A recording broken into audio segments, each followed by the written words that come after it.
saking pembaharuan. Pripun? Sing kowe entuk Inggris iku saking pembaharuan. Loh, lha kok pembaharuan? Lah nek Jarwo ku pomo entuk jambian. Ya ta? Entuk turasan apa manjungan kene iki member baru kok mencelate Inggris. Yalah, Piye le miturut rasa piye Inggris karo kene. Oh, iki aku bagi pakmu gede ya kudu ngerti. Apa ya rasa keju apa? boten Pak De, sing penting ra padha wedoke ngoten Pak De. Oh ngono. Gue, nek kula niku padha wedoke mun jalan lho. Ya nek isih siji kasne aku tak. Sajane mun dikeki mangsira gede. Ya mung didelak-delak ya. Iyalah. Oh, bojo kok golgit ya. Ora gelem nyoblos. Wah, iki keperluane nadaran. Nggih, Pak De. Bener, nadar iki ngatasé awakmu balang iki nadaran iki sing sederhana, ora berat, ora nadarane si Ahmad Dhani iki nek manyilakani kok. Niku bareng diklarifikasi mboten ngaku Pak De. Bareng diklarifikasi ditagih janjine mboten ngaku kok. Iya bener no nek arep diketok ke wae jan kuwi. Wong iki uripe mung nuruti kuwi nek. Wes nuruti kuwi malah gak oke lho, Le. Lho nggih Pak De tekan Inggris nggih mung nuruti niku kok. Tenan nek mung ngragati mobil, ngragati pit motor iki malah enteke ora sepirone nek wis mung ngragati tekon. Iki malah enteke oke. Lah nggih. Iki kok malah dikanti bareng kok iso tekan kene. Wah, niku gawat Pak De. Kowe ora petuk iki jaman aku isih mempeng biyen. Nah niki ra Arep nyindeni sak aku biyen saiki apa aguse disindeni. Napa mboten mayang Pak De? Napa mboten mayang? Bapane sing nanggap. Lah mbok menawi. Mbok menawi ale kersa nanggap ngoten lho ora ketan napa ruwah napa-napa ngoten. Lah ya wong mayang anakku nek ana wong bingung ora enak. Lah pripun kok bingung? Lah wong mayang apik iki nek kulino mayang. Mayang ora tau yo mesti wae ora apik. Oke. Iki mangsamu kowe mayang iki goro-goro luar biasa. Aku iki mau wis sing nyimpin iki sapa? Lah sinten apa jenengan Pak De? Aku iki tekon sapa? Oh. Aku iki piye besok mboten mriki, Bu. Bu Grace, ampun guyu ya. Iki jan wong minang-minang wong. Numpak pesawat karo aku tuku irus. Ning kok Jakarta karo Pak Mantep kuwi. Tebas napa? Ning dalan ku tuku irus wong arep numpak pesawat, dadi terulang ora karuan ya. Aja waris kulo tak dhewe sak bondo. Oh, nek pesawat mboten saged Pak De. Nggih. Nek numpak pesawat mboten saged mudhun sak gon-gon lho. Pripun nggih? Joroke no ikan. Piye kok kae iso iki. Wah, matur nuwun Pak De pun kersa rawuh. Alhamdulillah. Nggih Pak De. Dene bengi iki kelakon syukuran ning dalem panjenengan kene. Nggih. Dhewe ning bali desa lekmu bejo aku ora iso teko. Ah, nggih padahal lak dipun Jagongan karo DPR kok pusat ngono. wah, Aku ngerombak BBM napa? ora tekon karo aku, Pakde. Tapi kok Iki mang baris mawon, kula pun dadi DPR iki. DPR ku kali camat dhuwur pundi? Nggih dhuwur DPR Pak De. Dhuwur DPR to, De, wong camat iki wedi karo DPR. Mosok gleleng neh. Kali bupati, Pakde. Ya dhuwur kowe wong DPR iki segalanya. Mosok nekat. Pripun? Nek kali nabi dhuwur pundi, Pakde? DPR. Ya ibarat kowe wong nabi wedi karo Gusti Allah, kowe iki ora wedi karo Gusti Allah. Nabi ra wedi karo Gusti Allah. Oke, wedi. DPR iki gak klap dik barang wis ora wedi kok. Ora wedi ya. Hebat DPR nek karo nabi. Nah, nggih, monggo niki diongkos pun anu Pak De pelantikan DPR baru to niki. Ya, Agustus. Gimana ini bodo-bodo cedhake para tua kuwi. Mas geger ning perkosaan. Lho, nek proposal pripun? Ya kuwi ora dadi lambe dipek cah Bandung. Nggih. Sing lanang iki cah Sunda jenenge Ukin. Ukin, oh nggih. Ya bareng Sunda wae jenenge ra Ukin nggih. Bar nisa kuwi diparani wong diperkosa. Sing wedok kuwi sing lanang pas nang gerdu. Wah, tempos ngoten. Ning pas rondo kuwi. Sing wedok iki kuwi sing lanang.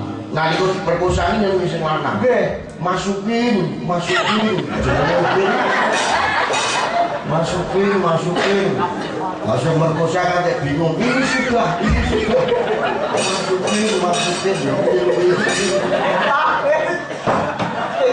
Oh, nggih jenenge sing lanang ra Ukin to, Mas. Sing lanang iki jenenge Ukin. Oh, nggih. Dikarepe ra arep njuk tulung mergo diperkosa kuwi. Ning yo Mas.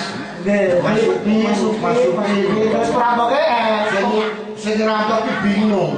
Ini sudah. Terus masukin. Iki lakone apa nih? Iki sing kula lakoke teng Stinggil niku lho Pak Dik. Apa ya? Saking niku ra lakon anggitane Suwargi Mbah Guntung Umbul. Oh. Kresna Larung niku lho. Oh, Kresna Larung. Kresna Larung niku wong Pulau Walik jejere. Nek biasane jejere Darawati. Nggih. Iki tak jejerke Gambiran. Iki Gambiran iki Pulau Darawati.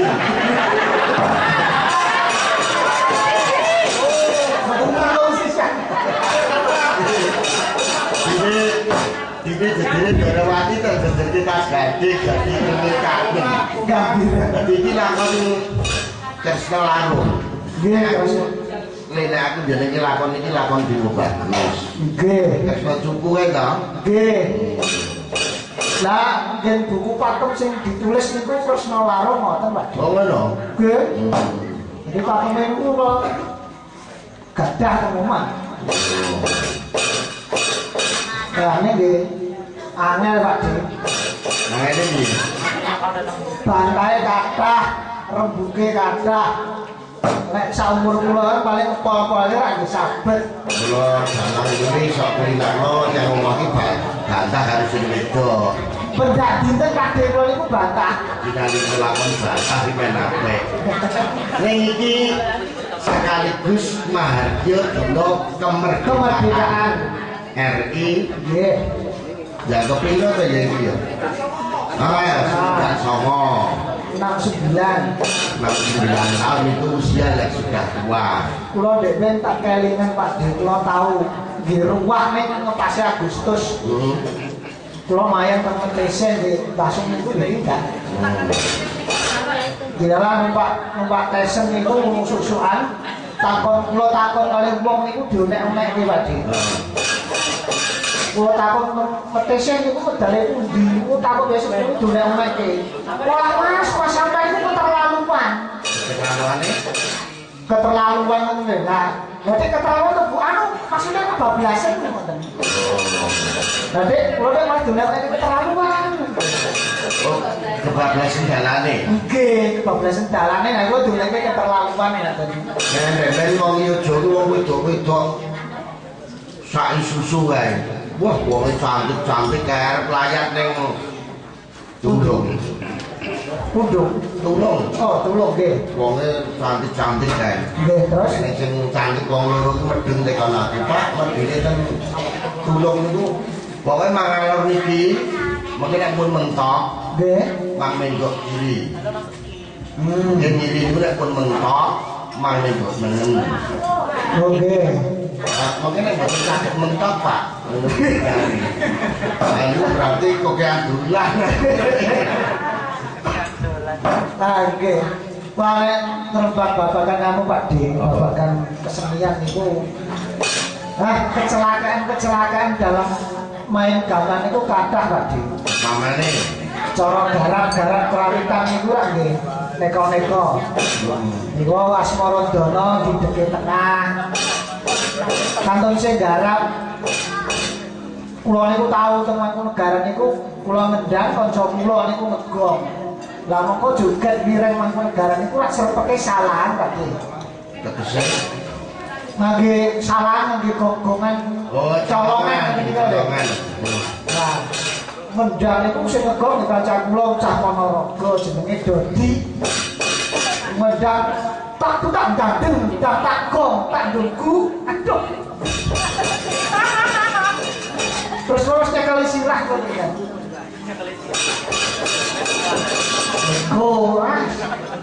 Kecelakaan wong maya nggih kathah nggih Pak Dik. Oke, aku wis mikir bola-bali tak critake. Nggih. Mas Gede iki ngono dalang sepuh ya iso kleru. Dalang sepuh niku? Dalang sepuh Mas Gede Suwardi iki yo tau kleru. Pripun? Lakon Asmara Santo ora Semar loro. Nggih. Lah Janaka ning Sabtu Argo iki arep goleke tombo larane Semar kuwi. Nggih. Ha mongko Kudune Semar ki yo melu tak kinting yo melu ning Sabtu Argo. Ngono dalang ora mikir. pripun? Anggere nyekel Janaka weruh gareng Petruk Bakul otomatis mesti goleki Semar. Nggih. Ngantek ora kelingan nek lakon kuwi jane Semar ku ora melu mergo lara. Nggih, jane kalau rono ki arep goleki tombo yang biasa. Nggih. Nggo nambani larane Semar. Semar. Mas Gede lho kelingan kuwi. Bareng biasane tekon karo Janaka. Nggih. Kula kok sajae kok eneng masalah ndak Madura eneng wigati apa niku. Dodok kotak dok asal yo pato agek kelingan. Janaka iki Sabtu Argo kan golek tombolan Semar. Dalang sing pripun niku Pak Dik? Ayo Mas Kecil ada wong pinter ya Janaka ne wong ndoalan di mung dolan mawon.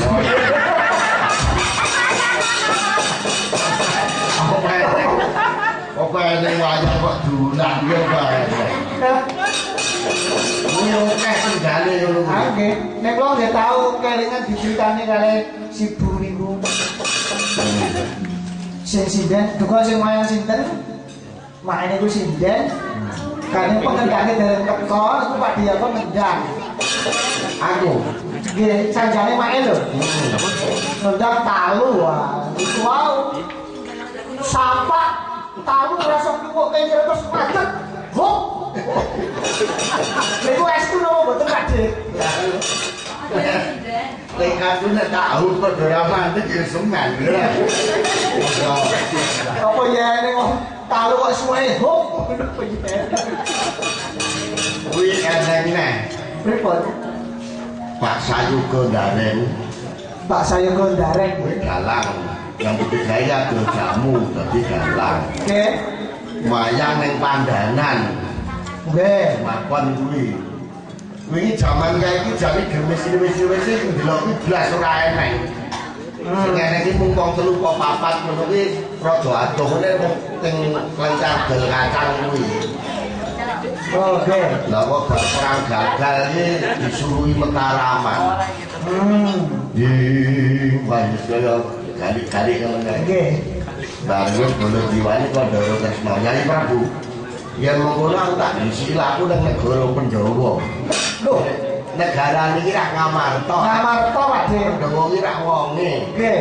Bapak Sayuga sing muni ya ngono Nyai Prabu nek ngono tak disi nang negara Pandhawa. Negara Pandhawa. Wong delok iku ora eneng-eneng mung 3 apa 4 kok kadon lho. Nggih. Sane sing muni Ngamarta cangkeme. Ya langsung ora dicangkem-cangkeme wong delok. Kuwi ya eneng. Wah. Nate jare enten dalang sing lali pas ucapan jejer niku jare wonten Pak Dik. Kae dalam Sragen. Oh nggih, dalang Sragen. Kadang dalam cek nom ngono, saya gleleng mongko lalen. Lah lha iku masalah niku. Aturan iki negarane iki Mandura. Ratune jenenge Prabu Basudewa. Basudewa nggih kok Lali jago. Negara Mandura, sapa to?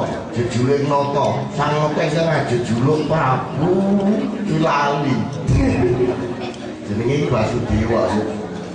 Barene kok ngarep nek sapa to jejuluk Mandura Mandura iki kang jejuluk Prabu Lali nek. Loh, Kula kesintingan ngono iki nek mung delok wong tuwa. pripun? Oh, wayang kaya telek besu. Malah kelingan jenenge Basudewa. Nah, Basudewa kelingan. Betul. Ya, Yo, ini ditandake. nggih. Mumpung enten sindene wonten Kaitane karo Agustus ora ketang elek.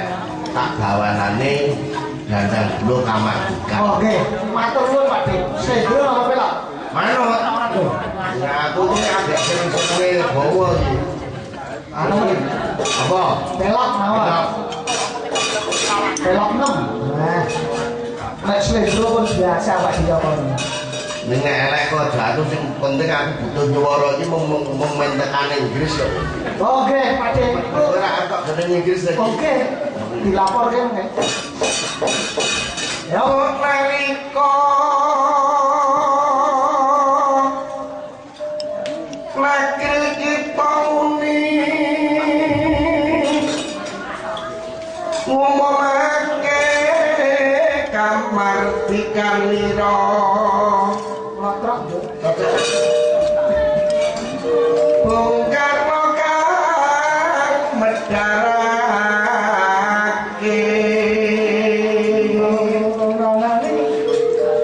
Bung Hatta wakilipun pinantumring prarakyat sami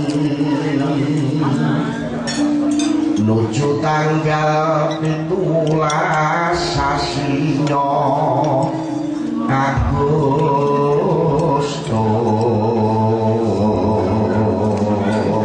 Agustus. Siji songo papat limo nipong londo kabeh kudu padha bali. Siap manu le, siap no lagu 45 le. Kita tetap merdeka.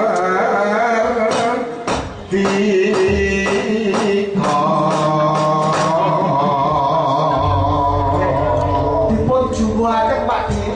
Ya, Gandeng Pak Dik sampun bawa kemerdekaan. Iki lagune 45 Pak Dik. 45. 45 ya le. Tak tak. Tak.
pun kaleksanan Pak De. Wah, lo jumbuhke kalih dawane Pak De.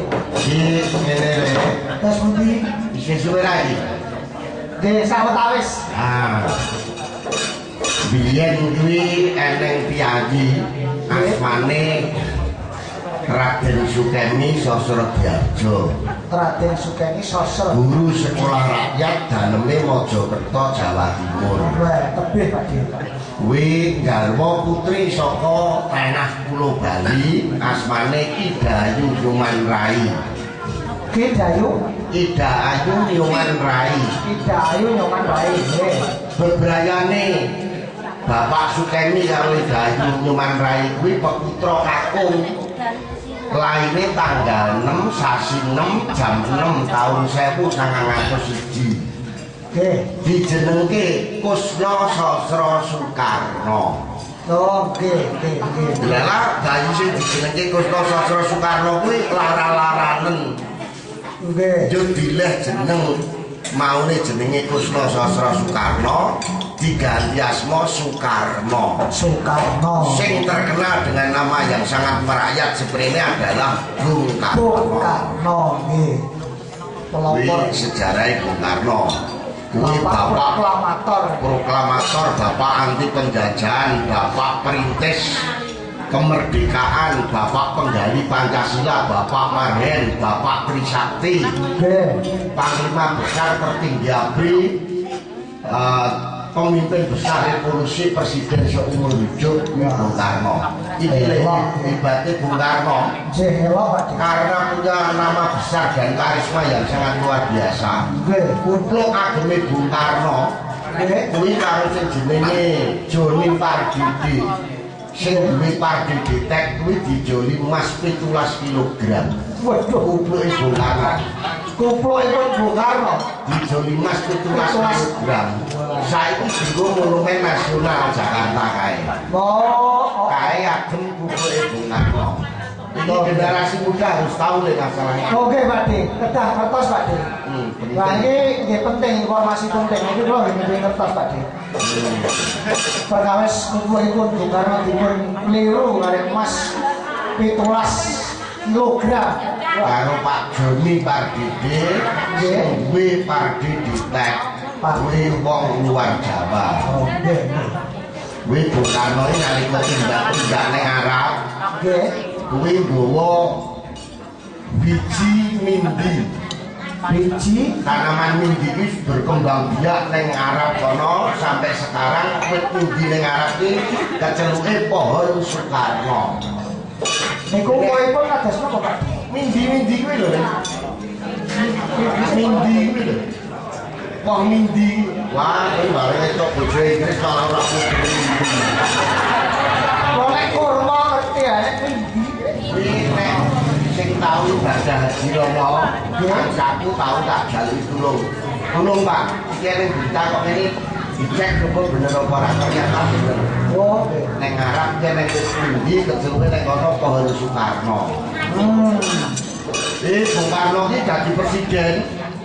Dene ngondo ditangkap, dibuang, ditangkap, dipenjara, ditangkap, diasingkan.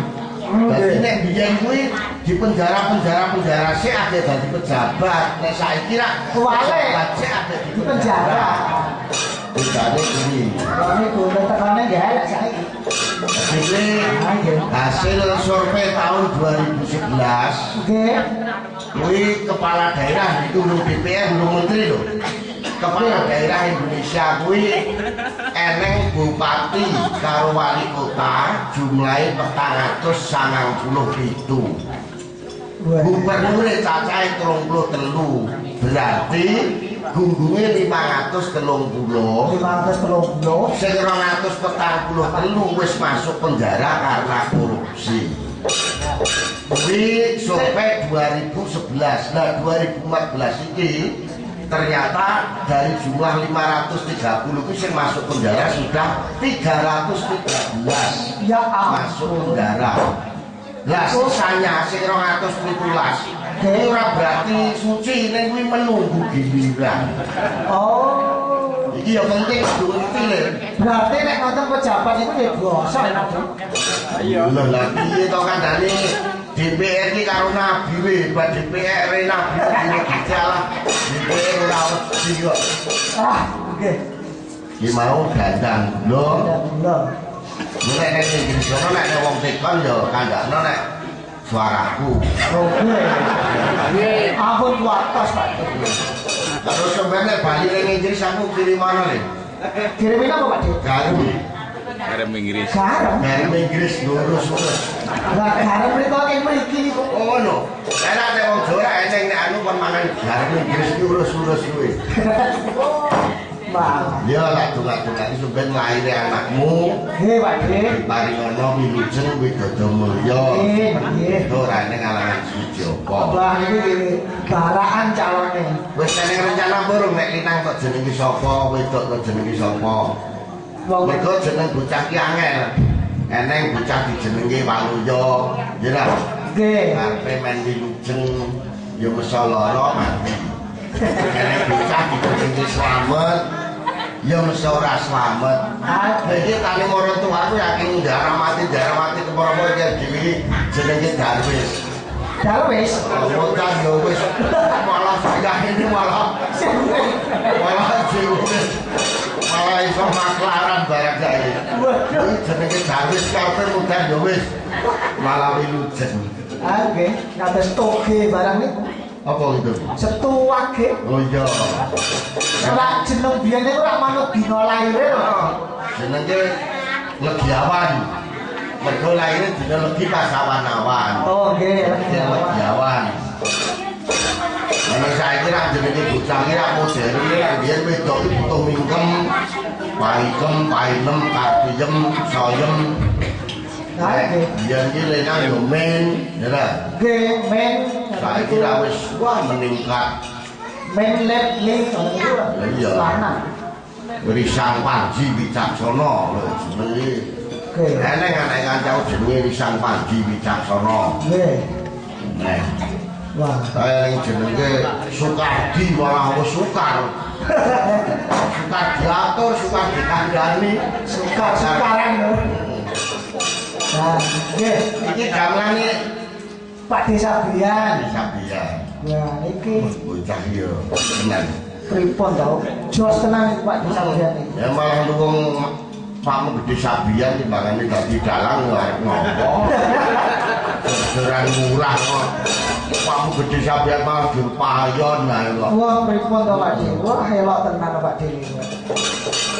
Nom-nom ro. Nanjake Pepi Pak Desa. Iki kok ndi? Dereng kenal. Mosok dereng peteng to Pak Desa niku. Kesuwen to Pak De. Alah. Niku waris dhewe Turine Pak Desa. anu turine jenengan wau sanjang, mboten enten dalang. Salah sinten mboten enten sing nanggap jenengan. Bapak kula menanggap jenengan kok. Lho. Aku ngene ditentek lali. Wah, wis. Sapa? Jenengan dereng tepan. Putrane Mas Ratno. Nggih. Oh, nek ngerti ya guru ngono ya. Nggih. Iki kengramane dokter. Nggih. Dokter Isi Surakarta. Nggih, dokter, saya dokter. Dokter ora dokter nek dokter iki beda yang ketiga dokter ro dalang iki beda, dokter gigi iki beda ro dalang. Loh, bentane pripun? Nek dalang yang bujara aku cangkeme dhewe. Nggih. Nek dokter gigi yang bujara aku cangkeme wong. Nek dalang nek bledit yang guru cangkeme Cangkeme dhewe nek. Kadane kowe suwe toto pitonan gitu. Ora itu kowe ora mergo cangkeme dhewe. Nggih. Nek dokter gigi ora. Mbok-mbok cangkeme. Moro dikon mangap putih sing anu, ora kan cangkeme wong. Lah dia dhewe kan cangkeme wong. Ah, nggih. Sri Uning, Dok. Karya Iki Sukro. kok aku kene jalan kok ora iki. Waris ra kowe punya aku ra wonge lah. Hitungane piye iki? Alah. Pun bejak santai Pak De, kok jak tengah tongan iki Pak De. Bintang tamu kok mung dikeki kentang kelinci. Kok diaro wae Niku kan mendudak mutiara berpendam Pak De. ya, Jadi panganan-panganan sing serba ngoten niku rak pun mboten enten sakniki. ya bener. Jadi non kolesterol. Ya. Irit kuwi sing penting. Niki mau rencang-rencangin Solo niku wis begitu dicepake pun langsung blas entek Pak. Oh ngono. Nggih. Kanca-kancamu sing Belanda-Belanda kuwi njogo basa Jawa apa ora? Enten sing saged, enten sing tesih belajar, enten sing bahasa Indonesia. Ben-ben ngertine nek Londo ki ora iso ngomong Jawa. Nggih. Numpak sepur sampe kok kulite kaya babi. Nggih. Lah iki landane wis iso ngomong Jawa. Terus sejarah medhun iki liwat sing dagloke nuwun sewu babine ajeng mandak. Wis iso ngomong Jawa. Syukur ora. Ya terus niku to Mbak Kitsi Emerson niku. Wah, translate terjemahan saking bahasa pedalangan langsung ke bahasa Inggris. Wah, luar biasa. Luar biasa, luar biasa. Padahal pihak Amerika toh Pak. Ini ngerembuk perkara iwak babi aku bapak dulu kancaku. Pripun? Lah wong aku ki meneng-meneng wis nabung aku gak kaji. Gek kancaku yo kaji-kaji Mas Ano, Mas Mantep. Nggih. Mas Senopas dikaji. Lah kok aku yang gek kancaku ki lho. Pripun? Di Suku Madang iki lawe karo terik babi. Edan gak? Terik babi. Deng nek iwak babi ki Karam. Aku bola bali kok nggak nyidu duwe. Aku muga aku ngerti nek diblasuke. Siki iwak babi karam aku njipuk duwe aku. Duwe nggih karam Pak Dik. Sing kandha sapa? Lah kowe mengandung babi nggih. Kon Pak Sudik. Pak iwak babi ku karam Pak. Oh karam Pak. Nggih karam niku. Nek duduhe Pak, nek duduhe tenggen Al-Qur'an boten ditulis.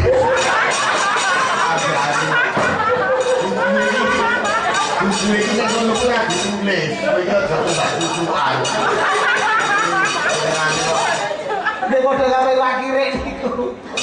Sing karam sak air liure to Pak Dik. Lah iya. Nek iwake ora mboten. Ora. Aku kok diakali. Iki Mbak Anu nyanyi apa? Sri Uning. Putrane Pak Dr. Ratno, ibune Mbak Tami. Mbak Tami, pun niku wis waris tok waris. Nggih waris tok waris. Ya. Apa? Nah Mbak Tami. Oh iya.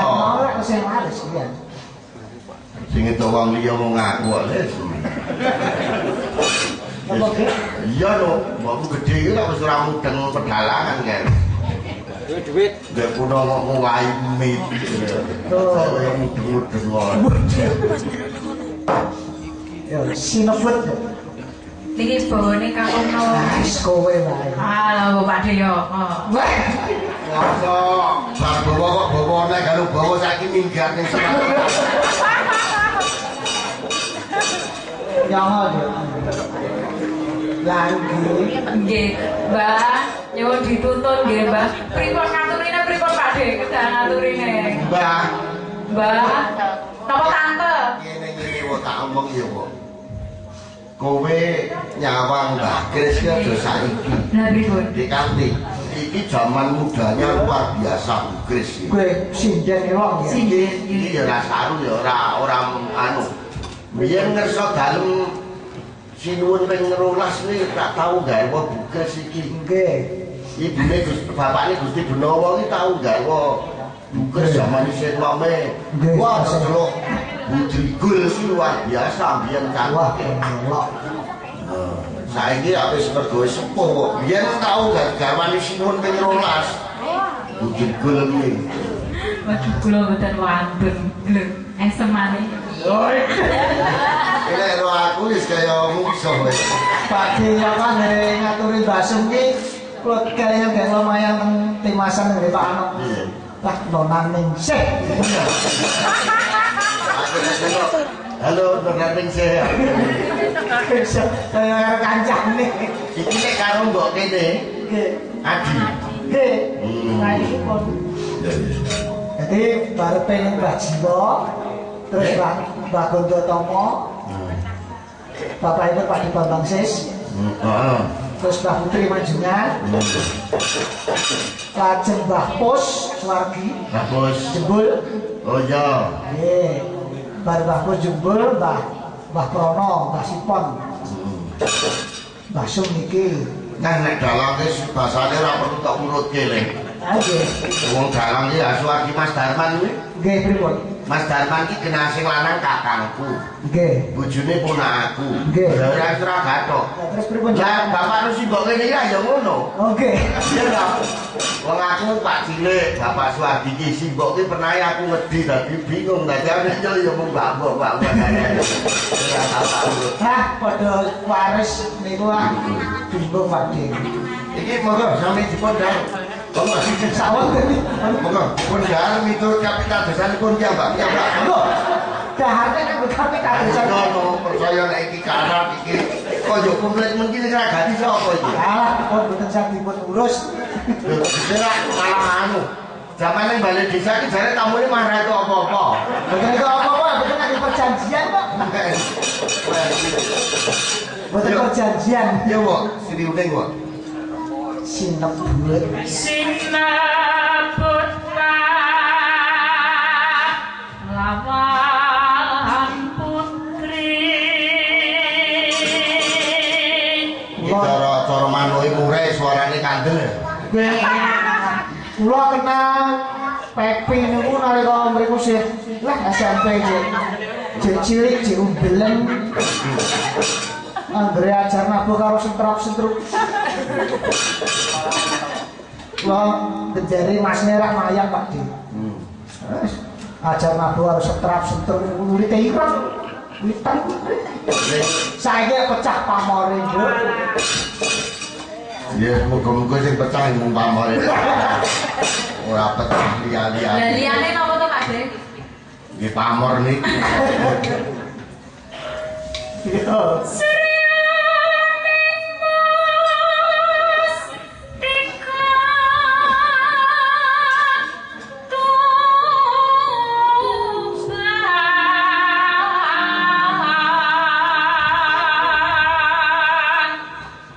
Ya banyu dalang, banyu seniman yo mesti apik. Seneng kula nek Pepi-ne dari nyindene kula awas ki lambene. Ya kowe sing paling seneng dhewe iki mesti mung awake dhewe mung sasake ora tau protes iki. Ha to, Bu? Iki tanggapan Inggris kok aja sembrono iki. Anu wau kula pun diberesi jenengan dereng Pak Dik. Nek iki nek mung ngurusi sasake aja gelem. Nek kula pun diberesi niki. Gede iki dite Inggris. Nek ketinggalan anggarane Pak Deyo kok mboten enten ngoten. Boten enten Pak Diyoko. Ya usaha aja. Aja buka wati to, Wong. Aku ki jaya apa dolananku mung rene. Hah, anggere Lah jeneng muni baradus aku teko-teko ning ngarepan. nggih. Akeh dobleber ngidulke nyambut gawe ning kantor. Nggih. Jadi tak jare lah aku mau marmak bleber ya ning ndi. Wis ning Wanjungan lunga jangan lu bejo. Pun beres. Iya. Yo. Putra Kamjeng Sura lawe.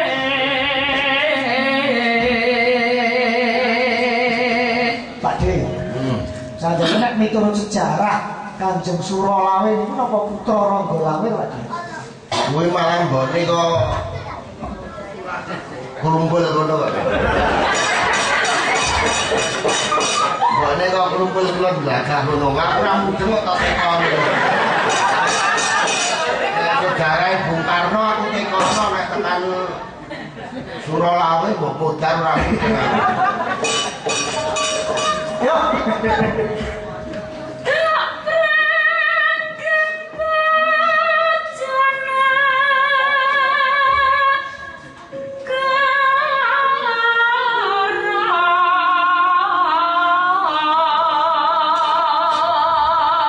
Larase metik. Gendere momong. Jare kon nuto. Iki matur nuwun nggih, Mbah. Mau, mau. Nek kok gender iki jangan tanya. Nggih. Ayo Pak Mantep e during-uring kok. Lho, wau Pak De sonten-sonten kan dereng enten sindene. Pak Mantep iki main ning Jakarta. Nggih. Wis kira-kira setengah papat iki odo-odo lawas genderi karo urip cah ini sing gali-gali Apa ae kok pendeloknya kan di jalan. Oh, boten wedi kali sinten-sinten kok sih, Pak. Wah, wis pira. Saya ning dalan wayang rambut. Takone. Wah, kuwi wis mantep iki maine Jakarta iki lakone kleru ne. Pripun? Lho Bukres kuwi sing wah, garap kata mantep gebes-gebes ijek cucul iki dicucul baru Bukres kuwi. Mas, ora tak tekoni. Aku piye aku mamak ngantek plentas-plentus kok kleru. Oke, nang mudeng lakon kok sih, Pak niku. Walah, Mbah. Mau saya tuh dereng enten sindene to, Mbah. Kula niku, Mbah, mbok kula diajari ranggo buku. Ngoten. Wong sore wae digetak-getak. Saiki bar wis sepuh iki ya tugasmu ngalih nyenengi wong. Nggih. Nyengeni maido. Weng-weng. Tongson. Wah, anggere wosowani mriko niku, Mbah. Kula takoni, Mbah, ada cita-cita napa, Mbah? Rane ngene mau mati. Wis boleh wong sira nggih, rasa kesusu. Weh, iki ternyata le Pripun? penggender saiki api sing kaya ngopo. Kuwi ora nimbul kehebatane Bukres nek gender. Ngenten. Apa nyuluki kan dari Sulan Lawas liyane Bukres, kula Mas Mantep ya kepati-pati nek Bukres. Nah, nggih. Mumraono dingkak meneh. Yo. Bebelo wirat monyo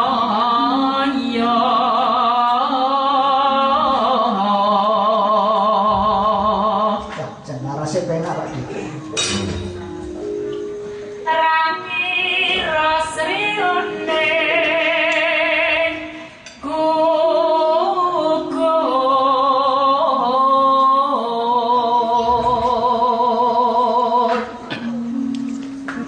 dadi kusumane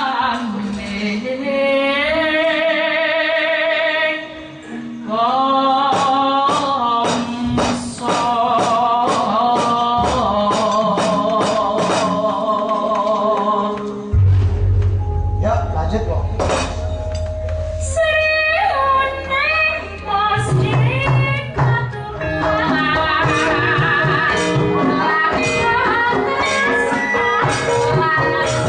Bye.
ban. Kaya Anu, nuwun sewu bapak-bapak ibu-ibu. Bu Mentir menika dosen wonten ISI Surakarta sampun. saiki. Nggih. Jurusan Seragenan. Oh. Iki Sri Uning tak senengi to properane iki. Nggih. Sri Uning putrane Abri aku seneng. Adi kok. Oh, krungu Abri. Apa aku enggak kaya posisi perang. apa Sri Uning iki isih klebu keluarga tentara. Oh, Abdi to. Abdi. Iya, terus ke. Yo.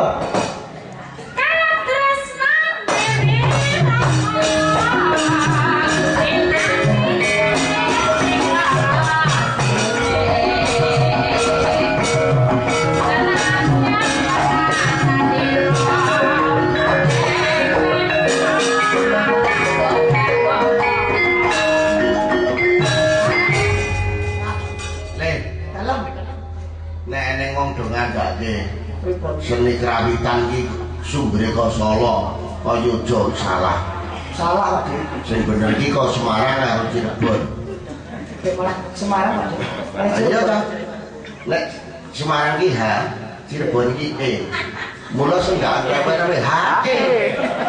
Rene kok. Wah. Senggan kerawitan kok ade rene. Iya, betul ya saya.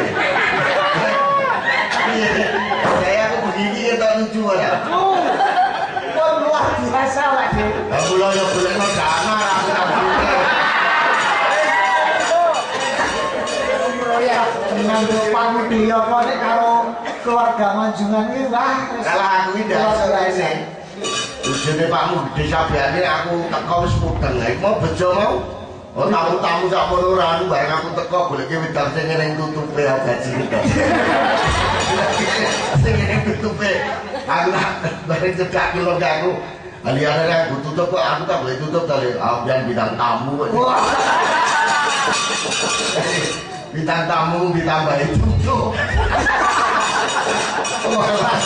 Udah. Jadi ajine wong tutup karo ora iki. Sak tutup plastik iki bintang tamu. Pak, ngene nduk. Tutup gelasnya jangan angkat bintang tamu kok. Jadi Manjungan iki dalane wis apik. Iya, nek salah. Mergo wis kualitas dalane dienggo liwat truk gede-gede ya ora kuat kok malah ya. Panjenengan anu deh. Pripun? Jalan berlubang itu sangat bahaya. Nggih, nanging Tapi lebih lebih bahaya berbahaya. lagi lubang yang berjalan.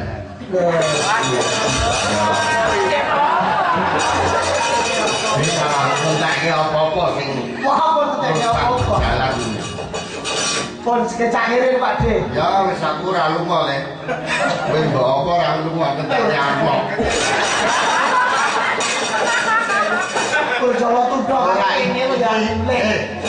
Pak Dipujo kairan barang ya kepareng men. Nggih, wah iki Kyai Sepuh. Pak Dirgo, Pak Lur, oh wis akeh. Wah niki pun pun Mbah kula. Dirgo karo Mbah Pujo kairan iki kakak beradik. Wah, suwane wis sepuh-sepuh ning terus sing ganteng-ganteng gendileng iki. Ngalah berkane, iso kaya penjane sekalian kuwi. Mbah kairan kuwi wah nek lek bisa ngintit ning Jatinom. Wah, dese wah. Kuwi jane. Pun sekecang kiri-kiri. Nek Pak De Pujo Karang kalih Mbah Harso niku pancen orang paling setia Pak De nek kalih Manjungan iki anggere wayangan. Napa niku nek urung ngantar Werkudara juga dereng kundur. Ya coba mah ditunggu. Nggih, padahal ora Werkudara. Gugus sing supo kulon. Iki wis ya. Pun